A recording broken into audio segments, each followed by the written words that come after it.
हे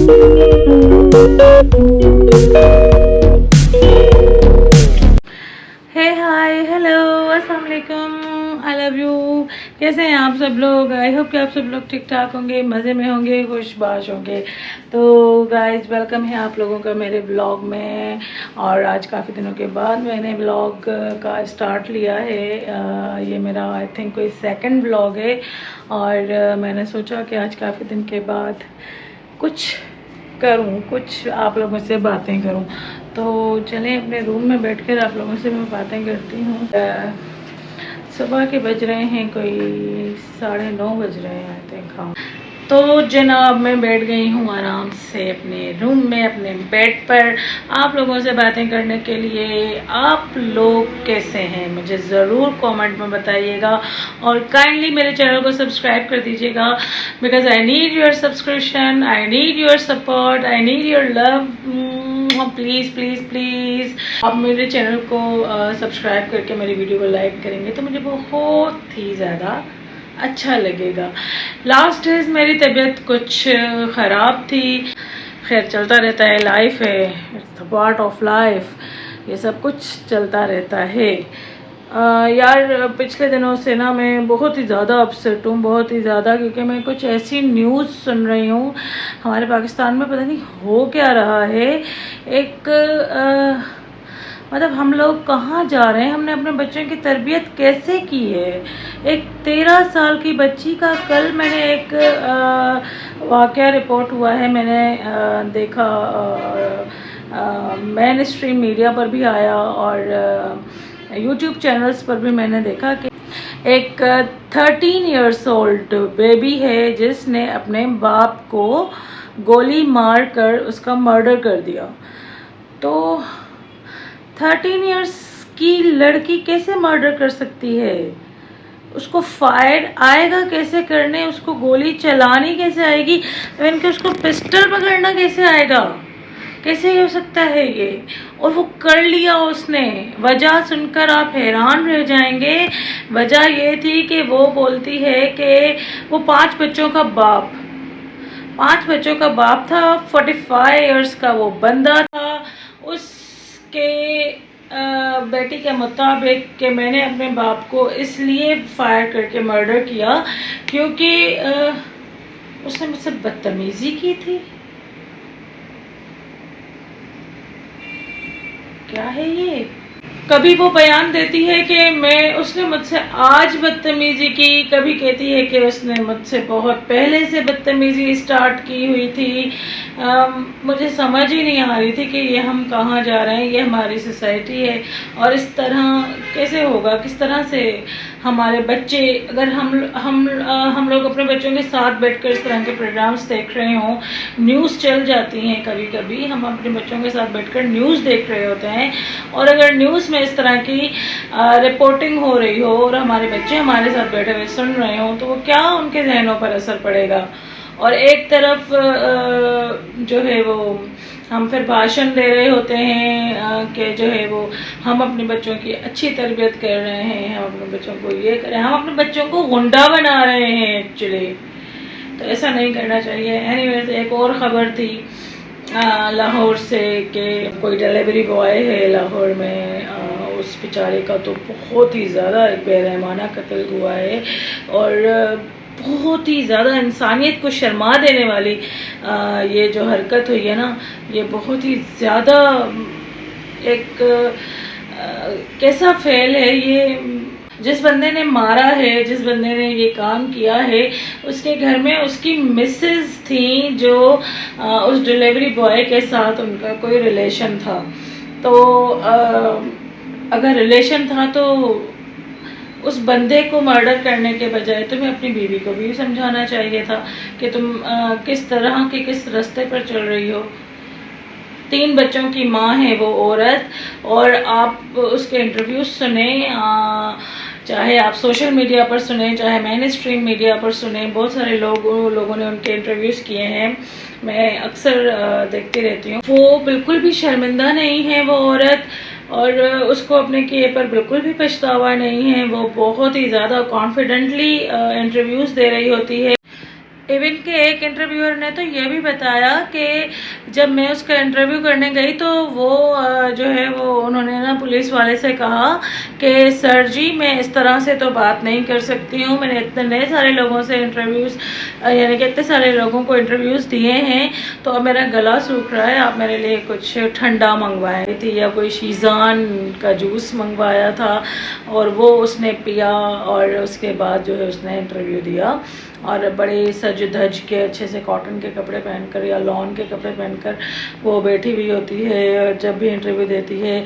वो 302 की मुलजिमा है और 302 की मुलजिमा कभी गार्डन में बैठी हुई इंटरव्यू देती है, कभी कुर्सी पर बैठी हुई इंटरव्यू दे रही होती है, कभी मतलब पुलिस SHO के कमरे में बैठकर इंटरव्यू दे रही होती है। ये तो सिस्टम है। और उनके शोहर जो हैं फरहान है, क्या उनका नाम है, डिफरेंट लोग डिफरेंट नाम ले रहे हैं। तो जो वो हैं वो तो एक और ही अलग ही अपनी धुन में मस्त है, उनका तो कुछ और ही सिस्टम चल रहा है। वो तो इस पुलिस स्टेशन में, लॉकअप में, थाने में भी उनकी गुंडागर्दी ख़त्म नहीं हो रही है। वो चीख रहे हैं, दहाड़ रहे हैं जैसे कि उनके अब्बा का घर हो, यानी कि वो खुद को कुछ समझ रहे हैं। इस हाल में भी उनके 3 बच्चे, जब उनसे पूछा जाता है कि अब आपके बच्चों का क्या होगा, आप क्या समझते हैं, तो वो दोनों मियाँ बीवी कह रहे होते हैं कि मतलब बीवी तो कभी कभी कह रही होती है कि हाँ मुझे अपने बच्चों की याद आ रही है, कभी वो कह रही होती है कि सो के बाढ़ में जाए बच्चे, जो होगा वो देखा जाएगा, अल्लाह मालिक है। और उनके शोहर जो हैं वो कह रहे होते हैं कि मेरे बच्चे पल जाएंगे। कोई भी निदामत, कुछ भी ऐसा कोई ऐसी चीज़ नहीं है। पहले फरहान नामी मुलजिम जो है वो मानता था कि कत्ल मैंने किया है, धड़ल्ले से मानता था, सबको इंटरव्यूज़ दिए, उसने सब कुछ बताया, वीडियो स्टेटमेंट्स हो गए उसके बाद अब फिर 2 दिन से जो हैं वो साहब बोल रहे हैं मैंने कोई कत्ल ही नहीं किया, मुझसे ज़बरदस्ती बुलवाया जा रहा है ये सब कुछ। और मतलब मीडिया वाले सारे सोशल मीडिया वाले सब हैरान परेशान है कि इसने इस तरह से अपना बयान बदल भी लिया, कितना झूठा है ये। तो यार ये देखिए ये सब कुछ जो है उनके वकीलों का सिखाया हुआ है। वकील हैं जो वो ही समझाते हैं मुलजिमान को कि आपने इस तरह से कहना। उन्होंने कहा होगा कि भाई तुम तो मान रहे हो सबके सामने कि हाँ मैंने कत्ल किया, तो अब उसे थोड़ी बहुत अक्ल आई है, शायद उसका भूत उतरा है। और मैं तो कहती हूँ कि ऐसे इंसान को सख्त से सख्त सज़ा देनी चाहिए। वो जो भी था, जो भी वो डिलीवरी बॉय जो रईस नामी लड़का था मरहूम, उसका जो भी कसूर था, जो भी था, तुम्हें इस तरह से किसी को मारने का हक नहीं है। ये हक सिर्फ और सिर्फ अल्लाह का है। बाकी हमारे यहाँ कानून किस लिए बना हुआ है, पुलिस स्टेशन, अदालतें, ये सब किस लिए होती हैं? पढ़े लिखे लोगों का ये हाल है, खुद ही सजाएं दे रहे हैं सबको। अगर खुद ही एक दूसरे को मारने पर आ गए तो ये तो दुनिया ख़त्म हो जाएगी, हमारा मुल्क तो आधा रह जाएगा। अगर इस तरह से है तो फिर शरीयत क्यों बनी, कानून क्यों बने, ये सारी चीज़ें बनी ही क्यों? नहीं बननी चाहिए थी ना यार। मेरा हाथ बार बार थक रहा है, आई एम सो सॉरी। हाँ, अगर इस तरह से मैं कह रही हूँ कि कानून को हाथ में लेंगे तो आप क्या समझते हैं कि आप लोग बच जाएंगे? और अगर बच भी जाएंगे तो आप क्या समझते हैं कि यहाँ बचेंगे, वहाँ भी बचेंगे, अल्लाह की अदालत में भी बचेंगे? आपने एक बेगुनाह, चले बेगुनाह नहीं सही है, गुनहगार है, तो गुनहगार तो आपकी बीवी भी है, सज़ा तो फिर दोनों को दी जानी चाहिए। और वैसे भी इस्लाम में है, अगर आप लोगों ने इस्लाम की तालीम हासिल की हो तो उसमें यही है शरीयत में कि अगर शादीशुदा मर्द या शादीशुदा औरत ज़िना करते हैं या इस तरह की गलत कारी करते हैं तो उसको डबल सज़ा मिलेगी बनिस्बत उसके कि जो कमारा हो या कमारी हो। आपको सज़ा इस तरह से मिलती है। तो इस हिसाब से अगर देखा जाए तो जो मुलजिमा हैं, जो खातून है, क्या नाम है उसका, आमना तो फिर 2 दफ़ा मारी जाए। अगर उस लड़के को 1 दफ़ा मारा है तो आमना को 2 दफ़ा मारो। अगर उस लड़के को 1 दफ़ा जलाया है तो आमना को 2 दफ़ा जलाओ। अच्छा, उसको तुमने चलो मारा, इस पर भी तुम्हारी आग ठंडी नहीं हुई, तुम्हारी जलन नहीं खत्म हुई, तुम्हारा बदला पूरा नहीं हुआ, तुमने उसको जला दिया। यार वो मुसलमान था, हम मुसलमानों में जलाया नहीं जाता। क्राइम पेट्रोल देखकर ये काम किया था क्या? और नॉन मुस्लिम्स भी इस तरह से, वो भी बहुत, उनका भी, हम लोग ये सब ड्रामा और मूवीज में देखते हैं इस तरह से सब कुछ, रियल में ऐसा कुछ नहीं होता है।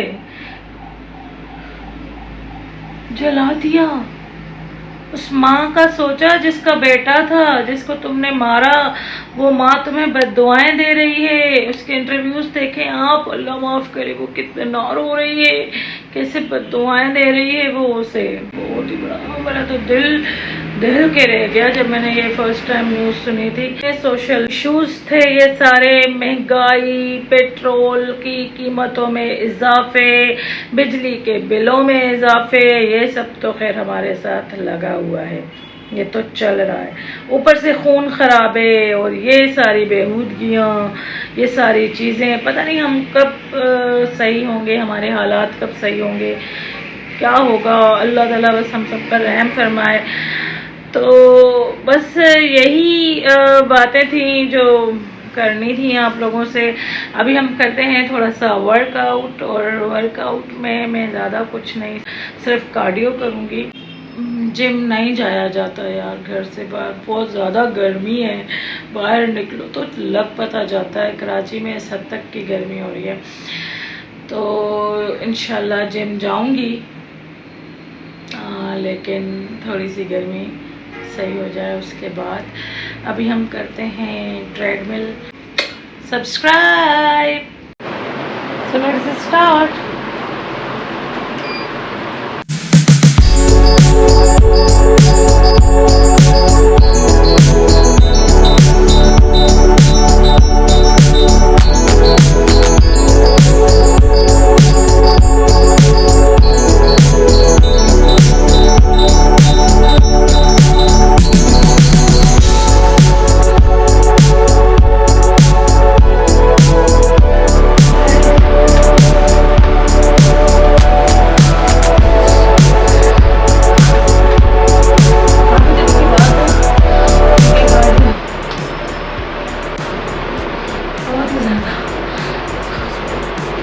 पल्स मेरी अबव 100 हो गई है। Now I am enough, and you can see my sweat. Now I want to take tea, चाय पीने में मुझे, और चाय बनाते हैं और पीते हैं। आप लोग मेरे चैनल को सब्सक्राइब कीजिएगा। I love you all, bye. अपना बहुत सारा ख्याल रखिएगा। अल्लाह हाफिज़।